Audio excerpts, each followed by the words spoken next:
Hi folks, this is Tom with Savannah Citrus. We're up in Madison, Wisconsin today, visiting my daughter, Majestica. Got Frank Lazar here from Frank's Citrus up here in Wisconsin. We're talking about a timely issue. We are getting ready to bring our trees indoors, and these two are going to carry on a conversation about that. So I have a variegated lemon tree, and it's been outside all summer, but Wisconsin, winter's coming, so we're just trying to help get it all ready for being inside for the winter and then get it kind of set up for spring. We have issues going inside. It's going to be dry. The tree, I don't want to have to repot it in the spring. Spring gets here, I want it ready to go, so we want it repotted now. What should we do? Alright, so well, the first thing is always a good quality draining soil. So what it is in right now kind of seems like more of like a off-the-shelf, almost like Miracle Grow, something like that people... So it's wet. Right, yeah, very dense, not very draining per se, which is okay when you have a lot of summer heat and outside a lot. So what you definitely want to look at first is changing that out. Yeah. Especially when you go inside, you know, it's not as intense light, there's not as much heat, so it doesn't dry out as nicely and as fast. Well, let's see. Let's go ahead and get started. Okay. I've got, first we need to get that tree out of that pot. So I've got you a workstation. Go ahead and pull that thing out. Right. Remove the tree from the pot and explain to us a little bit what it looks like, how we should be going doing this. Alright, so well, first thing, I'd definitely pull the stake out first. So, I don't know if it's just like one of those things that... Oh yeah, get the bamboo out of the way. Oh yeah. Actually, I could just probably pull it. Yeah. Alright.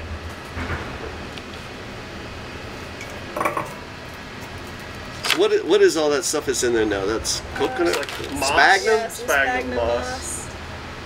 So, well, because this is... You want to hold the pot? Yeah, maybe. Okay, I got the pot. A little more like an hourglass shape.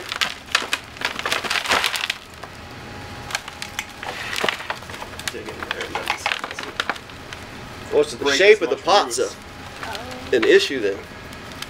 Nope, it's coming. All right. Hey, okay. So we're good. Some healthy roots at least. So. Hey. Good job. Good job, Majestica. All right. So again, the thing that you'll want to do most is probably strip all of the old soil off because they'll dry at different rates. Yeah. So this stuff, if you keep any soil in the new pot, won't dry as nicely as my soil. Okay, so we want to get rid of this real quick? Yep. And then you'll have wet spots throughout the container, which might cause issues for root stuff. So, I mean, this is okay as is because none of this is going back into the new pot. Okay, I'm going to put some of this back in the old pot to get it out of your way. Oh yeah, that should be fine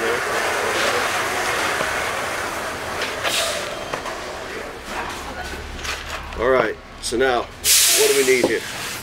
All right, so what I personally use is my mix. I've formulated Frank's Citrus. This, yeah, this is my soilless mix. So it does not contain any soil. It's mostly coconut chip, coconut coir, and perlite. That was really one of my first enlightening things using these containers, is that there's no dirt in the container. It's soil-less. Dirt tends to hold on to a lot more moisture. There's not a lot of drainage throughout it, and it compacts. So roots need a lot of air and room to breathe, even though they're underground. So you don't want something that will squish and kind of suffocate the roots.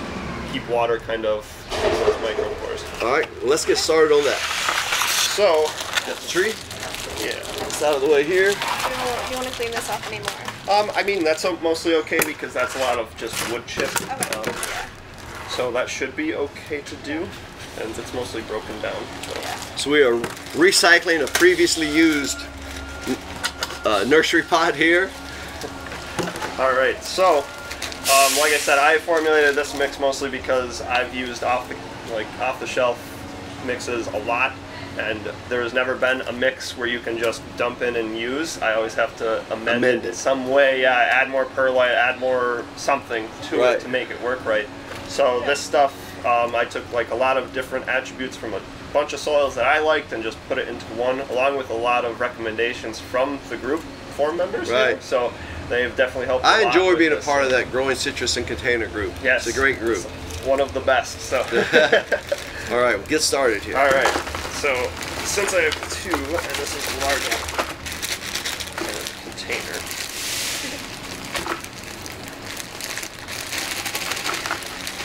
This bag that you sell online, that's about a 2 gallons. 2-gallon bag. Yep. So this looks to be about a 5-gallon nursery pot? 4-gallon pot-ish. So. Okay. All right. All right. So, if you guys, maybe somebody want to hold this guy Majestica, up you for hold me. that Yeah, up I there got for it. us. So this should fill it nicely up with about 4 gallons. Okay.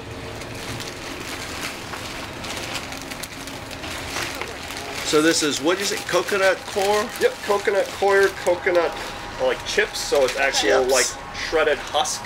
Wow. So it's not just the coir itself And perlite. and perlite. And now you're going to put some of your fertilizer in there also? Yep. Actually, I'll just give this to you guys because I don't recommend fertilizing right away. Oh, okay. Because, after, especially if you strip the roots like that, it stresses the plant out a lot, so it needs to readapt to its new environment. Before we add fertilizer. Right. So usually, and this stuff has a little bit of value to it. So there's little pieces of Yeah. fertilizer which I add to this mix as well, just to kind of give it a small boost. You know, not as much that will shock it. So One of the things I want to talk about, because it's winter time and people are moving their plants indoors, we are double potting this one. A lot of decorative indoor containers do not have drainage. So we got this big pot that we're going to use as a decorative pot during the winter time. Frank, will you set that in here for me? Sure. And the idea being, the nursery pot, which allows drainage, will be inside of the decorative pot. I get to see and have the visual of the decorative pot and not worry about drainage issues because I've got a nursery pot inside. Hopefully, the excess water will evaporate. If it doesn't, I can visually see it, remove the pot, smooth them around, and address the issue then. right. Do you have any more questions before we go on? I guess how often would you say to fertilize it? It depends on your fertilizer. Okay. So if you use this stuff, I have sourced actually from Georgia.